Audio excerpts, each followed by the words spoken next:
Thank you, Peter. Good morning, San Diego.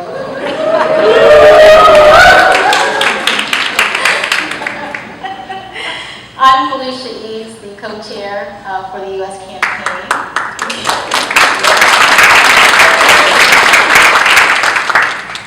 And thank you so much, Peter. It's been a pleasure working with you too, and I'm going to miss you and all of our talks in between steering committee calls and all of that. But thank you for your service, and I'll be calling you. You're not off the hook just yet.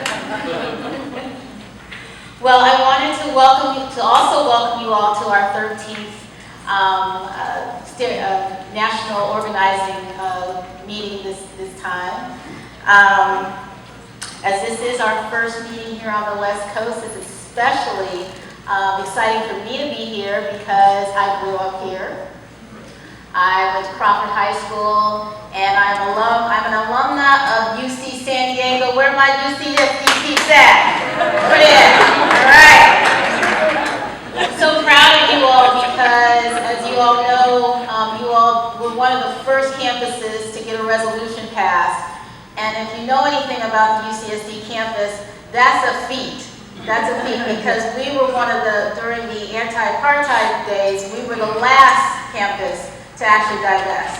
So I'm so proud of you all for sticking in there and hanging in there and challenging them. But we've got more miles to go, so keep going. Although San Diego has a reputation for being laid back, I want to give a shout out also to the BDS host committee because as you can see, there was no sleeping here done.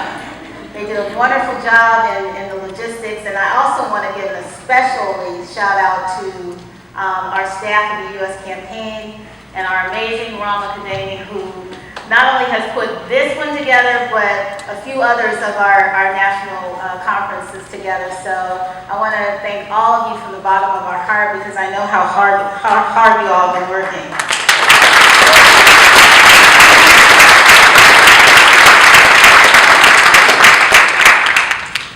But as Peter so aptly put it, he just mentioned that the world just witnessed the worst attack on the people of Gaza that we've seen in many years.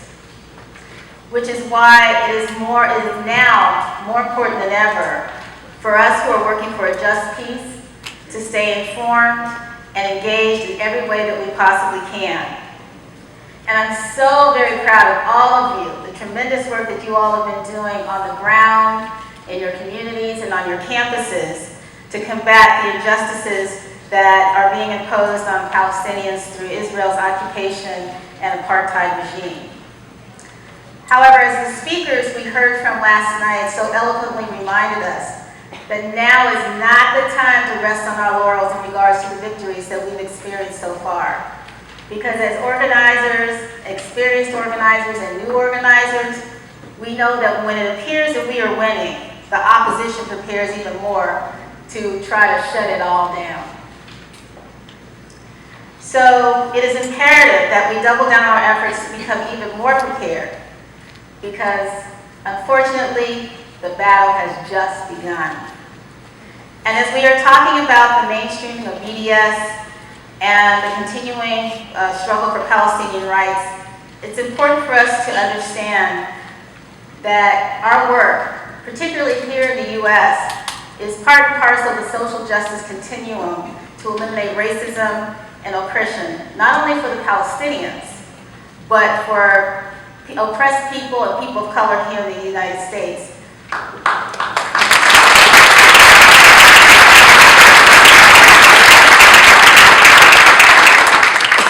Which is why the shooting of Michael Brown in Ferguson, Missouri was not only a watershed moment for the movement for social and racial justice here in the United States, but it was a watershed moment for the movement and struggle for Palestinian rights, as the connection was made between the people of Gaza and the West Bank and those in Ferguson, that your struggle is our struggle, and that we must work together to fight oppression and human rights injustices whenever we see it and wherever we find it.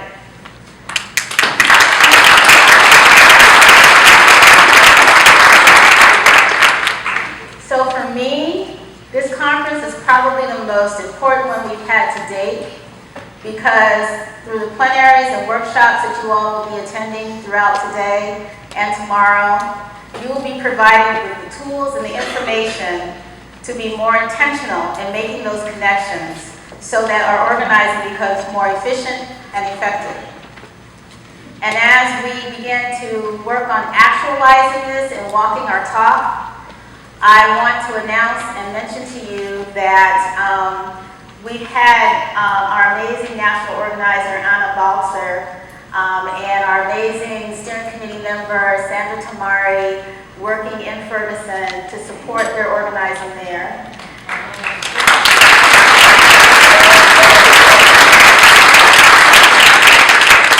And you'll be hearing more pretty soon about a national call to action. The weekend of October 10th to the 13th, there will be a national action in Ferguson, and the U.S. campaign will be participating in that in solidarity with the people of Ferguson, working with the St. Louis Palestinian network there. And so you'll be hearing more about that. We hope that some of you will be able to join us, but if you can't, we'll try to figure out how to plug you in.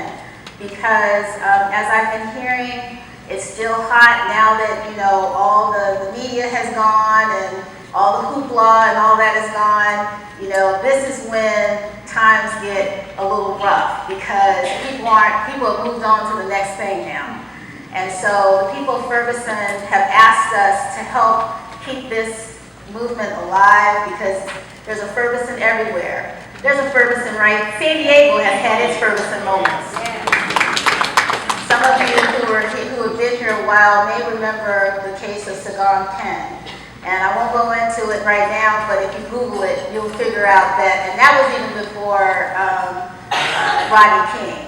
So, you know, even though the moniker for San Diego is America's finest, San Diego's finest ain't always been that fine.